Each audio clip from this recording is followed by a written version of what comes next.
What's going on, you guys? So, man, this is bad news, man. I feel so bad for Lamont Roach. His fight with Pitbull Cruz ends in a draw, right? Now, obviously, this is very controversial if you watch the fight. The first half of the fight was somewhat competitive. Pitbull Cruz scored a knockdown in round 3, ended up catching Lamont Roach, with the left hook that caught him off balance and his hand touched the canvas, ruled a knockdown. But the other rounds were somewhat competitive. You could say Pitbull won some. You could say Roach won some. But the whole second half of the fight, it was all Lamont Roach.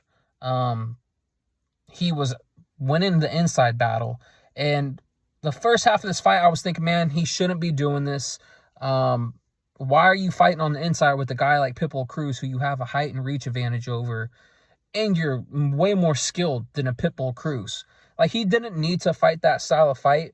But as the fight grew on, he was having a lot of success on the inside, actually. And I forget what round it was. I want to say it was probably a little bit past the 6th, maybe the 7th round, maybe a little bit later. I can't actually remember what round it was. But Pitbull Cruz was on the back foot. When have you ever seen Pitbull Cruz on the back foot trying to be a boxer? Never. I've never seen it. All this dude knows is Mexican style, come forward, trade, exchange, throw big, huge looping shots. That didn't work, even with Lamont Roach being on the inside, fighting Pitbull Cruz style of fight. He won that battle and had Pitbull on the back foot, right?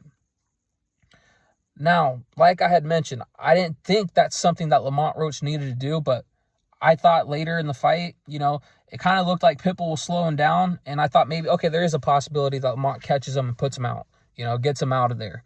But Pitbull Cruz, like I mentioned, was on the back foot, running. Honestly, if you want to call everyone else running, Pitbull Cruz was running. Straight up. He didn't want to bang on the inside with Lamont Roach. He didn't really do shit the whole second half of the fight. The only thing he did was rally in the 11th and the 12th, and he didn't do enough to win those rounds.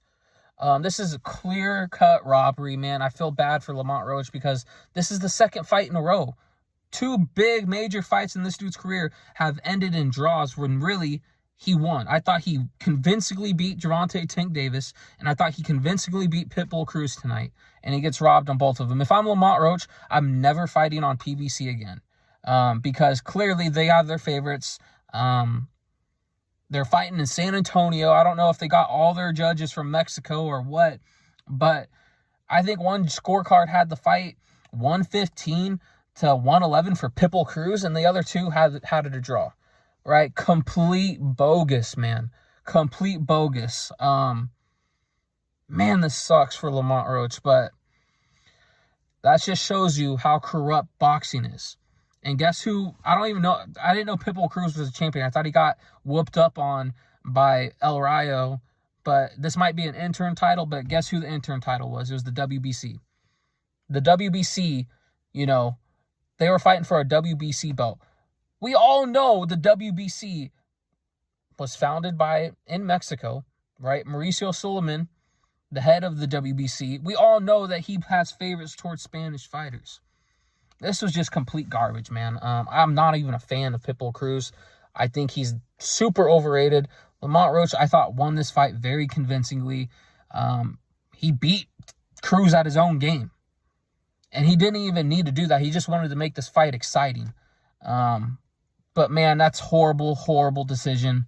Man, that's just shitty, dude. This is just how the sport of boxing is, man. It's just corrupt. But, yes, it was an exciting fight to watch. I thought Lamont Roach looked good. I thought he looked strong at 140. This was his first fight. He was a champion at 130. Moved up to 35, looked good there against Tank, and then he looked good against Pitbull at 140. So, man, I don't know where Lamont Roach is going to stay at. He can fight at 140. He can fight at 135. He had mentioned in the past he's going to be bouncing, back and forth. But if I'm him, I'm never fighting on PBC again. I'm never fighting one of their fighters again. I think guys in the sport like Shakur Stevenson would be a great fight, and I think Shakur, he knows what it is. He knows that Lamont Roach won this fight, and he beat Tank as well. I would imagine that Shakur is an honorable stand-up dude and that he would give Lamont Roach an opportunity, you know, to face him because in reality, he beat both of these dudes. So, I don't know, but there's plenty of options. I'm sure Gary Antoine Russell would want to run it with him. It's not like he lost, but it was a draw. He really should have won. You know, his stock doesn't go down. It continues to grow, even despite him not getting a favorable decision in his last 2 fights. He still got the juice in my eyes, right? This guy's, I think, on a roll. I thought he put up 2 great performances his last 2 fights, and those are the biggest fights of his career. So, despite what the, you know, record books show, I thought Lamont Roach won this fight, and I thought he beat Gervonta Tank Davis too. But let me know what you guys thought about the fight. Who did you actually have winning? And where do you want to see Lamont Roach go from here? Maybe a rematch some of these guys. I don't know if they even deserve a rematch. I know they've ended in draws, but let me know what you guys want to see. Hate, like, comment, subscribe.